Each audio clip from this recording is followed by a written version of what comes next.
नमस्कार, आप देख रहे हैं 4 PM और मैं हूं आपके साथ सिमरन। दोस्तों, बिहार से पहले अचानक तमिलनाडु की सियासत गर्म तवे पे अचानक गिरने वाले पानी की तरह छनछना उठी है। वजह यह है कि अचानक सोशल मीडिया और कुछ साउथ की वेबसाइटों पे की एक खबर तेजी से वायरल हो रही है, जिसने हड़कंप मचा दिया है। खबर में दावा किया जा रहा है कि अमित शाह के फोन को साउथ के सुपरस्टार और तमिलनाडु के विधानसभा चुनाव से अपनी राजनीतिक डेब्यू करने जा रहे थलापति विजय ने इग्नोर कर दिया है। और सिर्फ इतना ही नहीं, थलापति ने एलओपी राहुल गांधी से फोन पे बात कर ली है। आपको बता दें कि एक और जहां ये खबर वायरल होने के बाद से मोदी के चाणक्य की भारी फजीहत हो रही है, दूसरी ओर तमिलनाडु की सियासत में नए आसार दिखाई देने लगे हैं। सवाल ये है कि क्यों थलापति विजय ने अमित शाह के फोन को इग्नोर किया है। पूरे मामले पे हम आपसे अपनी इस 8 मिनट की रिपोर्ट में चर्चा करने वाले हैं। दोस्तों, अगले साल तमिलनाडु में विधानसभा चुनाव होने वाले हैं। थलापति विजय पहले से ही विधानसभा चुनाव से अपने राजनीतिक डेब्यू का ऐलान कर चुके हैं। माना जा रहा है कि वो इस बार विधानसभा चुनाव में उतरने वाले हैं।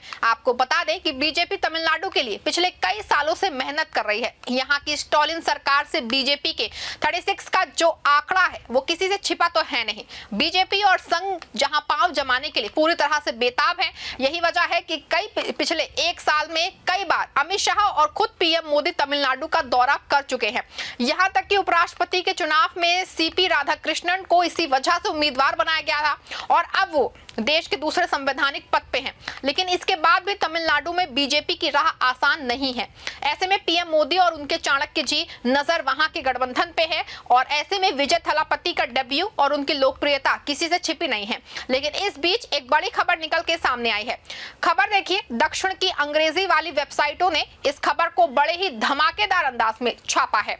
जैसे कि खबर की हेडलाइन से ही दोस्तों साफ है कि थलापति विजय केंद्रीय गृह मंत्री अमित शाह ने उनको फोन किया, लेकिन विजय ने इग्नोर कर दिया। उधर राहुल गांधी का कॉल आया तो बात हो गई। आपको बता दें कि घटना 1 अक्टूबर 2025 की है, यानी कल की ही बात है। तमिलनाडु के करूर में थलापति विजय की एक रैली हो रही थी। टीवी के यानी तमिल लागा वेत्री कझागम, जो कि विजय की नई पॉलिटिकल पार्टी है, का पहला बड़ा इवेंट होना था। लेकिन अफसोस भीड़ ज्यादा होने की वजह से स्ट्रैटपीट हो गया। 41 लोग मारे गए, सैकड़ों घायल हो गए। पूरा देश शौक में था। विजय खुद सदमे में थे, फैंस के लिए आंसू बहा रहे थे। अब यहाँ से स्टोरी ट्विस्ट लेती है। केंद्रीय मंत्री अमित शाह ने तुरंत रिस्पॉन्स दिया। उन्होंने विजय को फोन किया कंडोलेंस देने के लिए, लेकिन क्या हुआ, विजय ने फोन ही नहीं उठाया। दोस्तों, रिपोर्ट्स कहती हैं कि कॉल अनआंसर्ड चली गई। अमित शाह का ये कॉल पर्सनल कंडोलेंस था, लेकिन विजय ने इसको इग्नोर कर दिया। क्यों? क्योंकि विजय बीजेपी को अपना आइडियोलॉजिकल अपोनेंट मानते हैं। वो डीएमके के साथ भी खुश नहीं, लेकिन बीजेपी से तो खासा दूर रहते हैं। ये बात द न्यूज मिनट एक साउथ इंडियन वेबसाइट ने सबसे पहले ब्रेक की। आपको बता रहे दोस्तों कि अमित शाह से देश का शायद कोई नेता या सांसद हो जो औपचारिक तौर पे मिलना या बात करना पसंद ना करता हो। कुछ सांसद तो ऐसे भी हैं जो अमित शाह के फोन या कॉल को रिकॉर्ड करवा के अपना महिमा मंडन करते हैं। लेकिन अमित शाह के सामने में जिस तरह से विजय का रवैया, खुद ये जो है चाणक्य कहलवाने वाले अमित शाह जी के लिए काफी चैलेंज है। आपको बता दें कि विजय ने बीजेपी को हमेशा से चैलेंज किया है। टीएनएम के आर्टिकल में साफ कहा गया कि विजय की पार्टी टीएमबीके बीजेपी के साथ किसी अलायंस में इंटरेस्टेड नहीं है। ये रिपोर्ट जो है 1 अक्टूबर को पब्लिश हुई और सोशल मीडिया पे वायरल हो गई। आपको बता दें कि एक्स पे हजारों पोस्ट जहां लोग कह रहे हैं कि विजय ने शाह को ब्लॉक कर दिया। लेकिन स्टोरी यही खत्म नहीं होती है। उधर राहुल गांधी ने भी विजय को कॉल किया।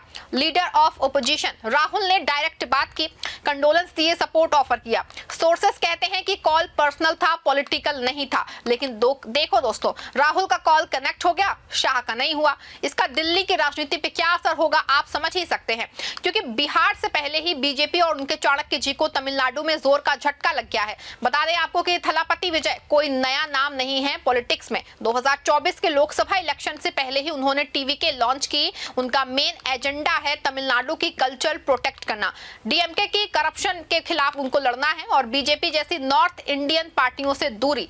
जुलाई 2025 में ही विजय ने साफ कहा था, बीजेपी के साथ कोई अलायंस नहीं, कभी नहीं। वो चोला एम्पायर को प्रमोट करते हैं, तमिल आइडेंटिटी को, बीजेपी को वो अपॉर्चुनिस्ट मानते हैं, जो कि तमिल कल्चर को सिर्फ वोट्स के लिए यूज करते हैं।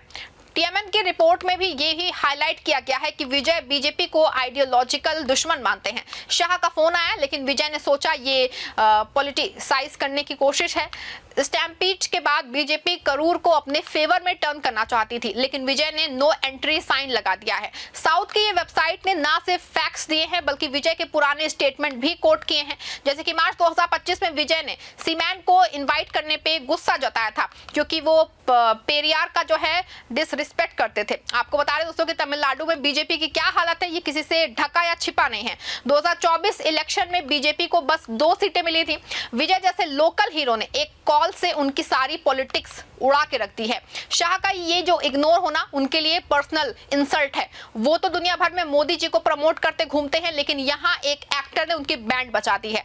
आपको बता रहे दोस्तों कि करूर घटना में एक और जहां पूरे देश की बड़ी भगदड़ में एक थी और दूसरी तरफ पूरे देश की भगदड़ों में कार्रवाई की मांग उठी, वैसी मांग करूर की भगदड़ की नहीं उठी। आपको बता दें कि जब पिछले दिनों पुष्पा 2 के एक्टर अल्लू अर्जुन के कार्यक्रम में भगदड़ हुई थी तो उनको जेल तक जाना पड़ा था। अभी कुछ दिन पहले जब जगन रेड्डी के शो में एक कार्यकर्ता गाड़ी के नीचे आ गया था तो एफआईआर तक हो गई, लेकिन करूर घटना में थलापति विजय पे कोई आंच नहीं आई है। उनकी पार्टी के कुछ लोगों पे एफआईआर हुई है और मामला सुलझ गया है। इसकी वजह अंदर खाने में विजय का राजनीतिक डेब्यू माना जा रहा है। चर्चा तो यहाँ तक है कि विजय को लेके हर कोई दल अपना सॉफ्ट कॉर्नर बचाए रखना चाहता है। वो चाहे राहुल गांधी हो या फिर एमके स्टालिन, दोनों के दिमाग में भविष्य को लेके काफी कुछ नशा चल रहा होगा। यही वजह है कि करूर घटना का उतना तगड़ा विरोध नहीं हुआ जितना होना चाहिए था और इसमें बीजेपी भी पीछे नहीं रही है। बीजेपी ने भी इस घटना का बहुत विरोध नहीं किया क्योंकि बीजेपी चाहती थी कि थलापति विजय के साथ उनको समझौता हो जाए, लेकिन शायद अब ये बहुत दूर की बात लग रही है। जिस तरह से थलापति विजय ने अमित शाह के फोन को इग्नोर किया है, ये बात अब शीशे की तरह साफ हो गई है कि बीजेपी और विजय की पार्टी के साथ अब कोई समझौता होने वाला नहीं है और बीजेपी को कुछ छोटे दलों के साथ मिलकर तमिलनाडु में अपनी नैया पार लगानी होगी। कहा तो यहां तक जा रहा है कि थलापति विजय ही वो आदमी है जो स्टालिन का उनको पटखनी दे सकते हैं। यही वजह है कि अमित शाह ना सिर्फ उन पे डोरे डाल रहे थे बल्कि राहुल गांधी का मकसद भी शायद कुछ ऐसा ही होगा। और यहां तक कि स्टालिन का सवाल है तो स्टालिन भी करूर हादसे में इतना एक्टिव इसलिए नहीं है कि वो आने वाले समय की ताकत को शायद आंक चुके हैं। अब आगे क्या होगा ये तो खैर आने वाला समय बताएगा, लेकिन सवाल एक अधूरा है कि जिस तरह से विजय के अमित शाह के फोन को उनको इग्नोर करके राहुल गांधी का फोन उठाया है, तो फिर क्या वो राहुल गांधी के साथ आएंगे या अपने ऐलान के मुताबिक पूरा अलग चुनाव लड़ेंगे? पूरे मामले पे आप क्या सोचते हैं? अपनी राय कमेंट में जरूर लिखिएगा। इस खबर को लाइक और शेयर भी करिएगा।